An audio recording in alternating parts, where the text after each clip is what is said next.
Peace and all good things. I'd like to speak to you today about the Sacrament of Reconciliation. It's one of the most beautiful gifts that God has given us in the Church. But unfortunately, in recent times, many people have looked at this sacrament and said, I don't really need it. I say I'm sorry to God, and that's enough. God forgives my sins, and I don't need to go to any priest and tell my sins to that priest. Then there are other people who say, well, Father, I really don't sin. In fact, a lady came up to me and says, Father, I'm going to tell you these sins because I know I'm supposed to, but I don't know why. It's the only fun I had all week. And then even our concept of sin is a little confused because before the Second Vatican Council, there was a simple rule of thumb for sin. If you enjoyed it, it had to be a sin. Because we had almost an overly scrupulous sense of sin. But then after the Council, we learned that not all things that go wrong are sins. Sometimes things just go wrong and it's nobody's fault. Sometimes we're not fully responsible for what we did because of some of the effects of things around us, that we didn't choose it, it just happened.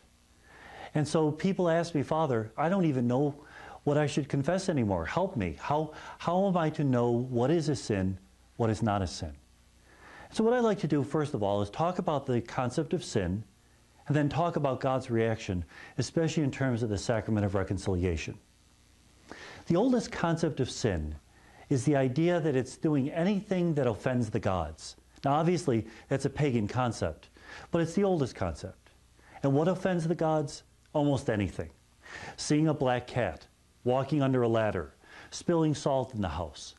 I think those things sound familiar because it's a lot of our superstitions. And the people of Babylon, the people of Persia, walked around terrified all day long because they never knew if they would do something that offended the gods. They lived in terror. Now, ironically, a lot of Catholics still have a touch of that because of the way they go to confession.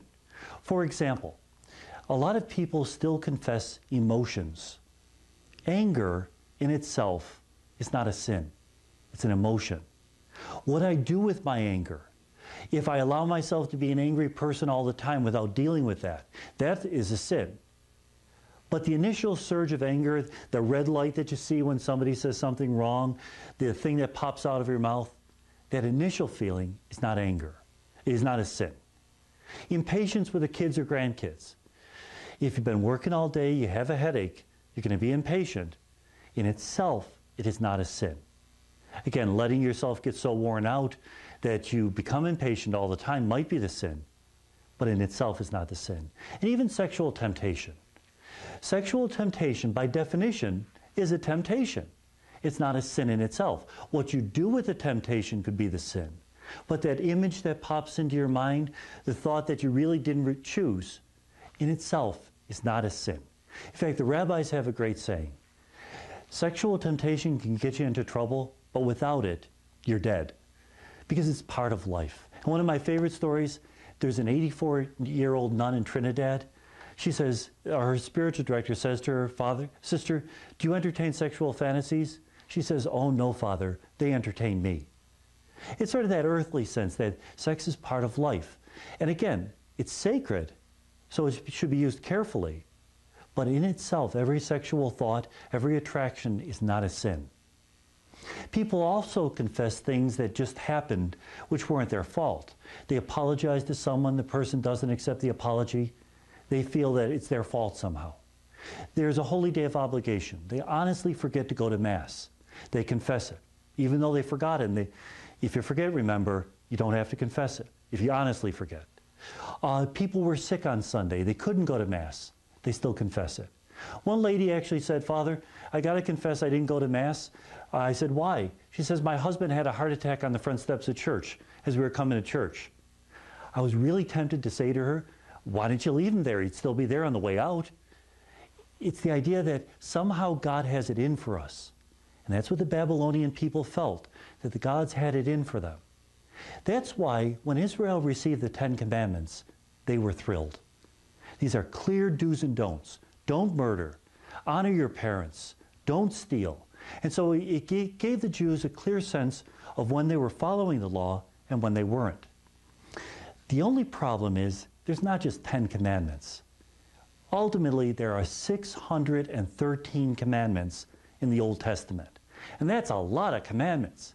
It leads either to a scrupulosity or to a sense of laxity.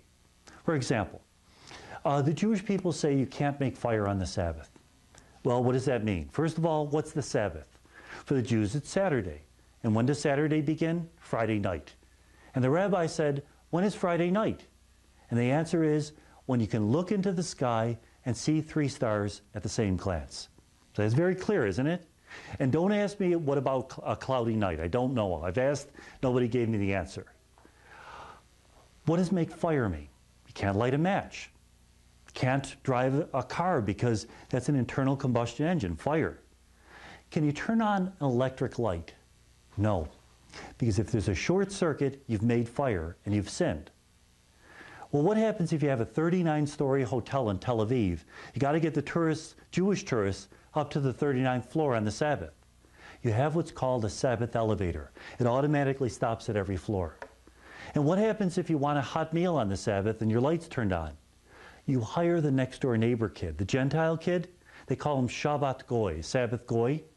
You give him 20 bucks, he'll cook the meal for you, because the theory is he's going to hell anyways, give him 20 bucks for the journey.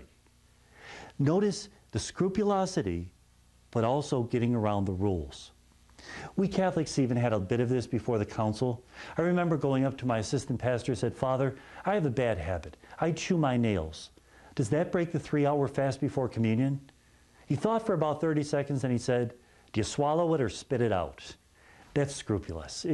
God doesn't want us to be that picayune about following him.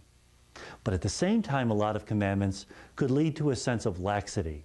I'll keep the big 10 commandments. Don't bother me with any of the rest. People come to confession and say, Father, I didn't go to confession in 20 years, but I didn't really sin. And you ask them what they mean by that, and they say, I didn't break any of the big 10. But then when you help them examine their conscience, you help them realize that not all sins are contained in the big 10. There's a lot of other sins, such as sins of omission, not doing the good we should have, that aren't even listed in the big 10. This problem of scrupulosity and laxity is why when Jesus came along, he gave us the Sermon on the Mount and the Beatitudes. The Beatitudes are open-ended. They're not do this and don't do that. The Beatitudes ask us to be merciful, to be pure of heart, to fight for justice. And we can never say that we've done it enough. We always have to work on this to the end of our life. Now, this shouldn't lead to a sense of perfectionism. Some people beat themselves up because they're not perfect yet. You have to remember, Jesus, when he taught, was Jewish. And Jewish people tend to speak in terms of ideals. This is the ideal. Come as close as you can to it. And you have to work at it for the rest of your life. When will we fully reach that ideal? When we get to heaven. In the meantime, we're still a work in progress.